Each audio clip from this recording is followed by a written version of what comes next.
podcast Green Edge, Best in BESS, Episode 8, NIS2 and Cybersecurity in BESS Projects.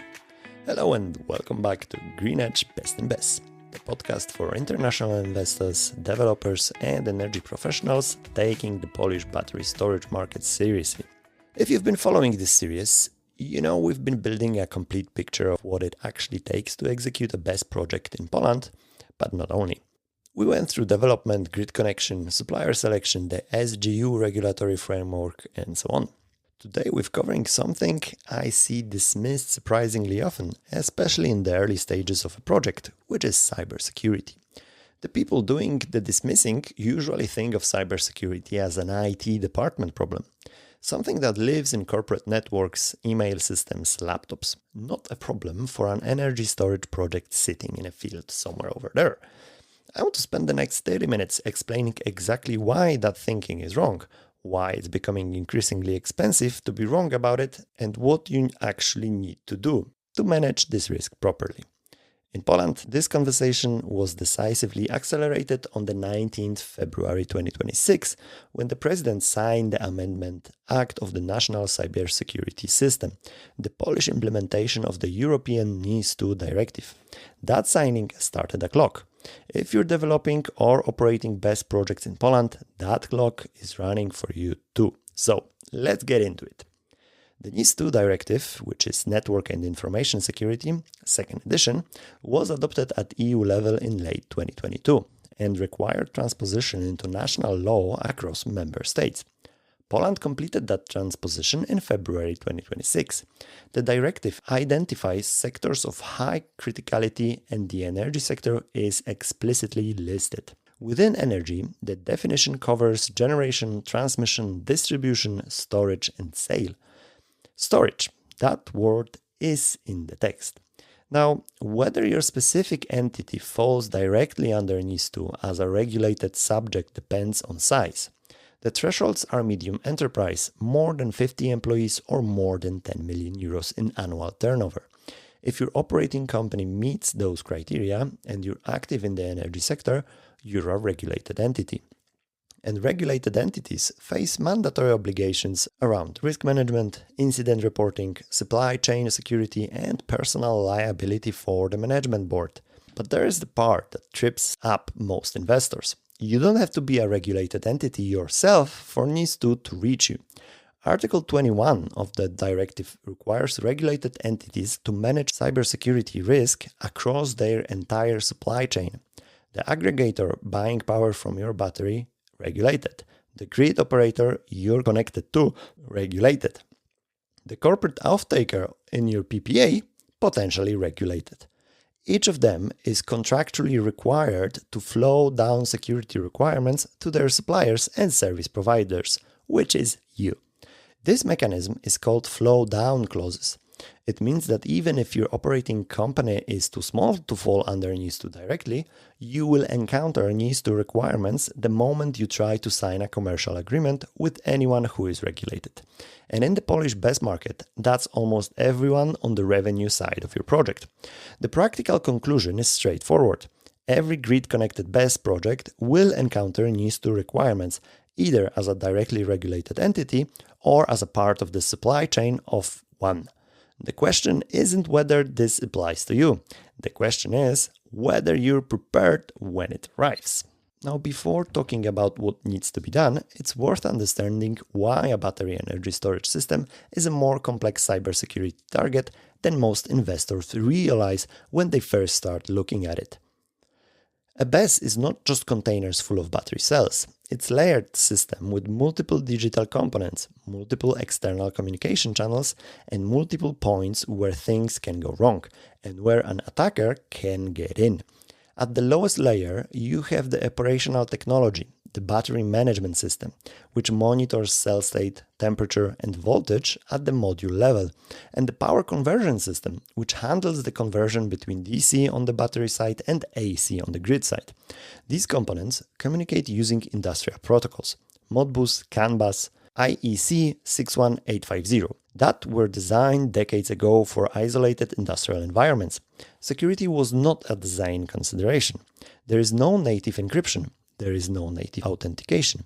If someone can reach these protocols on your network, they can read the data, and in many configurations, they can issue commands. Above that sits the SCADA and energy management system, the control brain of the installation. The EMS collects data from BMS and PCS, executes optimization strategies, communicates with the grid operator, and interfaces with the aggregator or trading platform.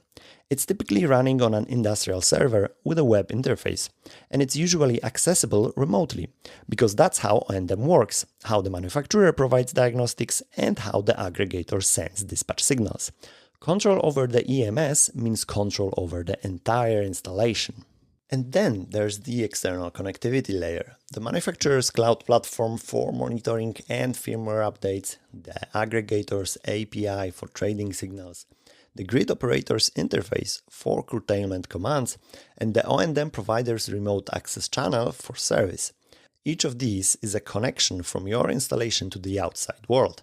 Each one is a potential entry point. When you look at the attack surface this way, the picture changes. The question is no longer why would anyone attack a battery project, it's more how many ways are there in and which ones are you actually watching. The realistic attack vectors are 4.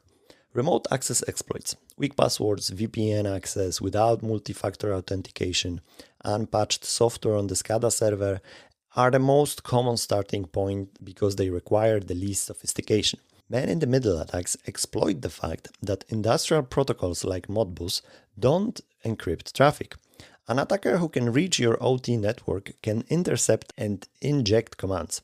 False data injection targets the BMS. If an attacker can substitute spoofed sensor readings, they can convince the system that battery temperatures are lower than they actually are, allowing aggressive charging that leads to overheating and, in the worst-case scenario, thermal runaway. And firmware manipulation doesn't even require network access. Physical access to a service port during installation or a maintenance visit is enough to install a persistent backdoor that survives reboots and evades detection for months. None of this is hypothetical. In 2015, the Black Energy attack on the Ukrainian power grid left 230,000 customers without electricity. In 2021, Colonial Pipeline was shut down by ransomware, disrupting fuel supply across the US East Coast for days. In 2022, Industroyer 2 malware was discovered targeting Ukrainian electrical substations. Energy infrastructure is attacked repeatedly by actors who know what they're doing. Battery storage is newer, often deployed quickly with cost optimization as the primary driver, and frequently assembled from components made by different manufacturers, which means update management is complicated and the attack surface is larger than it might appear. Now let's talk about the specific obligations. If your entity falls directly under the Polish KSC Act, either as an essential entity or an important entity, the requirements are concrete. You need to implement an information security management system, covering your organization's handling of information and your operational technology. You need to conduct regular risk assessments, identifying threats, vulnerabilities, and the potential business impact of different attack scenarios.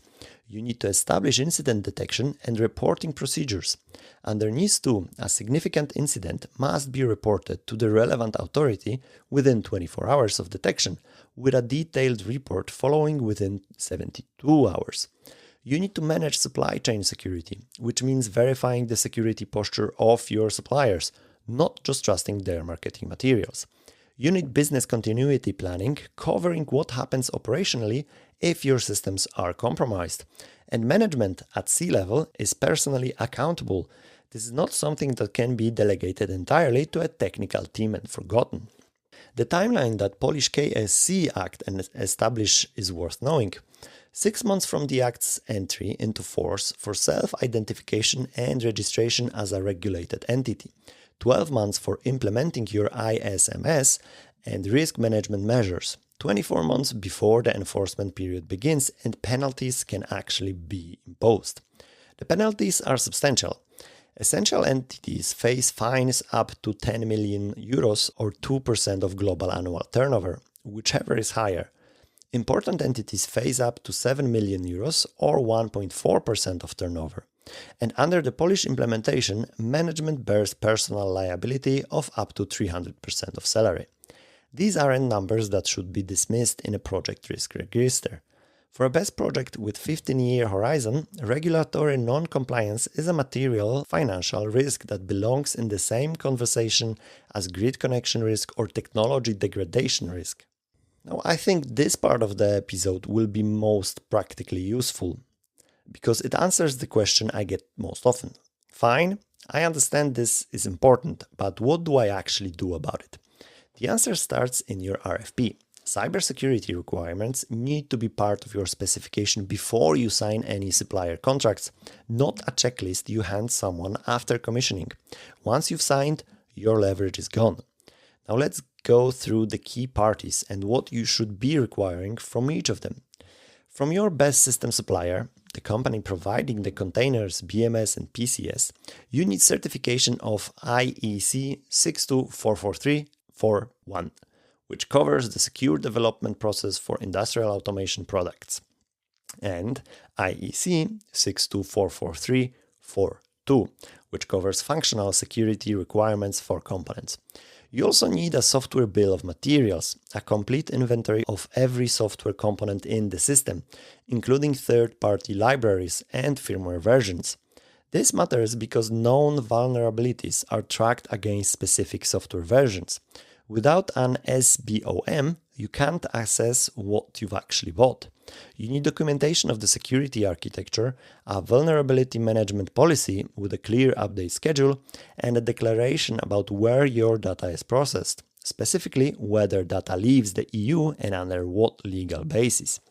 Red flags at this stage: a supplier who can't provide an SBOM, a platform whose cloud infrastructure is outside the EU with no clear data transfer framework, systems with default passwords that can't be changed, or software that doesn't support TLS 1.2 encryption. These aren't minor technical details. They are signals about how seriously the supplier takes security as a product characteristic, and they predict how cooperative they'll be when vulnerabilities are discovered 3 years into your project's operational lifetime.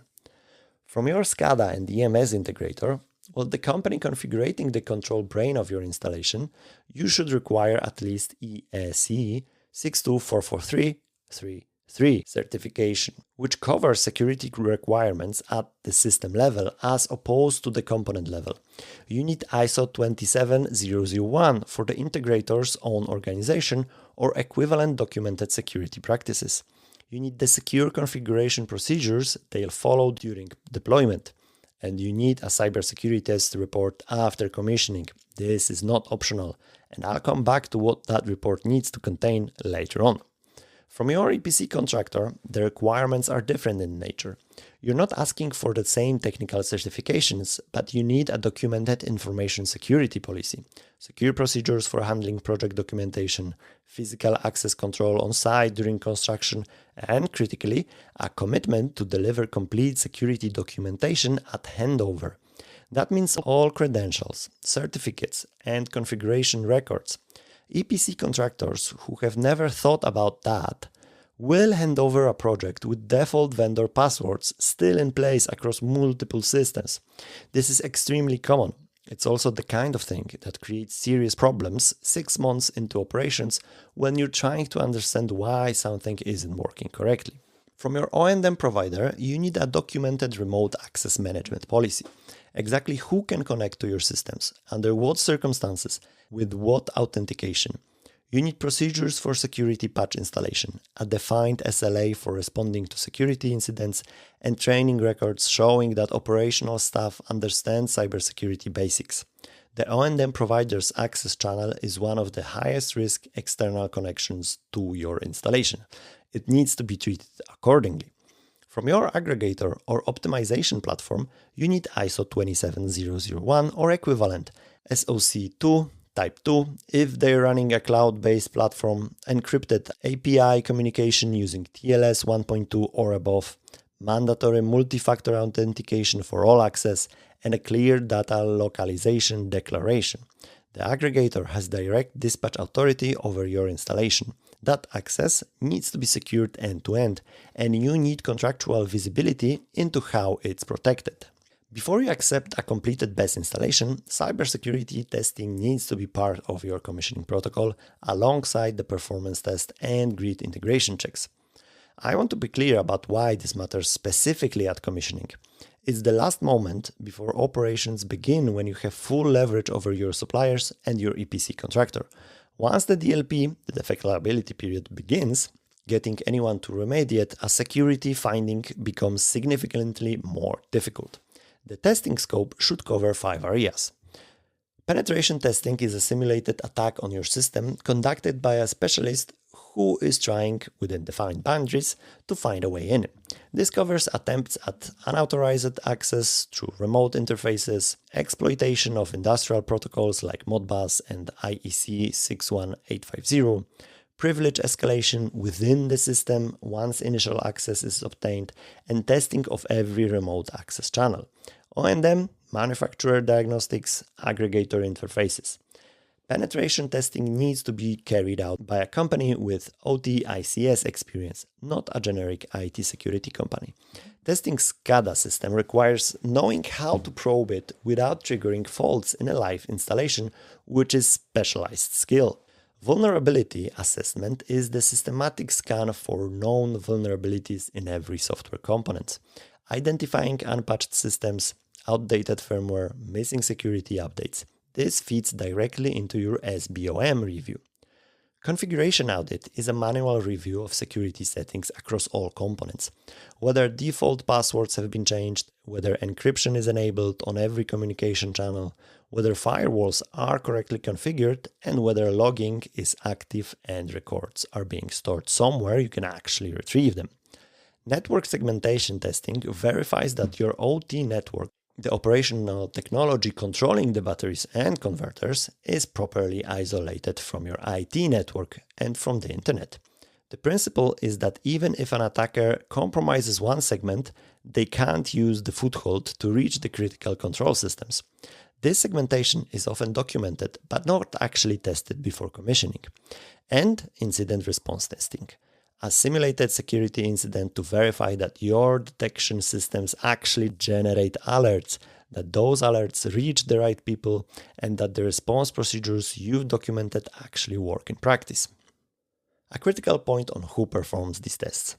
IEC 62443 specifies that security verification should be conducted by an independent party, not the same integrator who designed and deployed the system.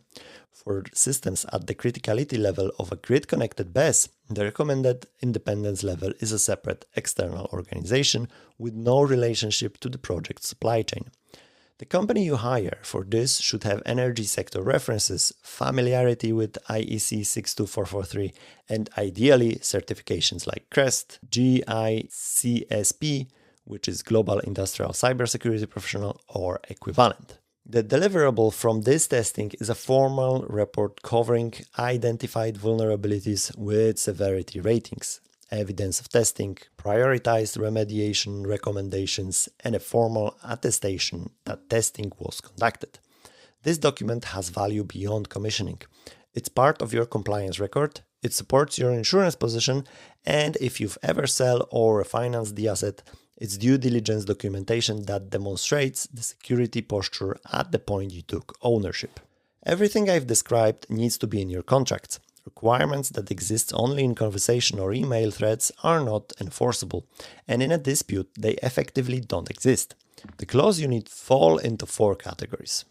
Product and service security requirements, which is minimum security levels, reference to IEC, mandatory encryption of all communication, multi-factor authentication for all remote access, and a prohibition on default or shared passwords. Vulnerability management. The supplier's obligation to notify you of discovered vulnerabilities within 24 to 48 hours, defined SLAs for delivering security patches, critical vulnerabilities within 48 hours, high severity within 7 days, a minimum product support period of at least 10 years, and a clause ensuring that applying security updates doesn't void your equipment warranty. The last one sounds obvious, but it's frequently omitted and creates real operational problems. Incident response. obligation to notify you immediately upon discovery of any security incident affecting your project, cooperation in incident response and forensics, and retention of logs for a defined minimum period. Audit rights and flowdown. Your right to conduct or commission a security audit of the supplier system and practices on reasonable notice, and that supplier's obligation to pass equivalent security requirements down to their own subcontractors. This flowdown clause is how you close the gap where a supplier is certified, but their subcontractor, who actually wrote part of the firmware, is not. Now, if you're developing a project that will be commissioned in the next 12 to 18 months, the NIS2 enforcement timeline is relevant to your operational phase. The Polish KSC Act entered into force in March 2026. 6 months from that date, regulated entities must have self-identified and registered. 12 months from entry into force, ISMS and risk management measures must be implemented. At 24 months, full enforcement begins and penalties can be imposed. For a project commissioning in late 26 or 27, you will be live during the enforcement period. Your O&M provider, your aggregator, your grid operator, all of them will be managing compliance actively and will be looking at their supply chain contracts. That is the environment your project will be operating in. The investors who build security requirements into their RFP today, who require that right certifications, who conduct independent testing at commissioning, and who have properly drafted contracts in place, those projects will move through that environment without friction. The projects that treat cybersecurity as an afterthought will face contract complications, potential penalties, and in the worst case, actual security incidents in an industry that is very quickly developing a memory for which operators run secure, well-managed assets and which one don't. Now, before we close, there is a framing problem with how cybersecurity gets discussed in project development that we see all the time. When cybersecurity comes up during the development phase, during RFP preparation, during contract negotiation, it almost always gets evaluated against the cost of that moment. An independent penetration test at commissioning costs money. Security clauses in contracts take time to negotiate. Requiring IEC 62443 certification from your SCADA integrator might eliminate a supplier who was otherwise attractive on price. And in the context of a capital-intensive project where every line item is under pressure, these costs feel disproportionate to a risk that hasn't materialized yet. The problem with that framing is that a BESS project isn't a transaction. It's an asset you'll be managing for, let's say, 15 years. And over 15 years, the threat landscape changes, the regulatory environment tightens, the people who initially configured your systems move on, and the commercial relationships around your projects, aggregators, offtakers, lenders, all mature and professionalize their own compliance requirements. What looks like an optional extra in year 1 becomes a structural requirement by year 5, and retrofitting it into a project that wasn't designed with it in mind is dramatically more expensive than building it in correctly from the very beginning. The investors who will have the smoothest operational experience over that 15-year horizon are not necessarily the ones who spend the most on cybersecurity at commissioning. They're the ones who thought about it early enough that it was never an emergency, who have contracts that give them leverage over suppliers when vulnerabilities are discovered, who have test reports that support their insurance position and their warranty claims, who have an O&M provider whose access to the system is documented, authenticated, and auditable. Because when something goes wrong, and over 15 years something will go wrong, the question of who had access and when becomes very important very quickly. Cybersecurity in BESS is not an IT problem. It's a project economics problem. And like every other project economics problem, the time to solve it is before you've committed the capital and not after. But before I close, a few words about who we are and how we can help, because this episode covers exactly the kind of requirement that catches investors off guard when it appears in a due diligence process or a commercial negotiation. GreenEdge Solutions works with investors and developers across the full BESS project lifecycle: due diligence, RFP preparation, technical and commercial advisory, financial modeling, and greenfield to RTB support. The NIS2 requirements I've described today, building them into your specification, knowing what to require from whom, structuring your contracts correctly, this is the kind of work we do before you're exposed to the problem rather than after. If you're at the stage where these questions are becoming real, reach out. You've got our email, you can find me on LinkedIn, just send me a message. And on the operational side, when your project is running and you need someone who is actually monitoring it 24 hours a day, managing the relationship with the grid operator, coordinating with your aggregator, and maintaining the documentation that cybersecurity compliance and warranty enforcement both depends on, that's ROVA Systems. O&M, owner's engineering, active monitoring, and the kind of operational discipline that keeps a 15-year asset performing the way the financial model assumed it would. You can find out more at rova.pl. If this episode was useful, subscribe and share it with someone in your network who is evaluating battery storage projects. It genuinely helps the podcast reach the people it's designed for. That's it for today. Thanks for listening. And until the next time, cześć!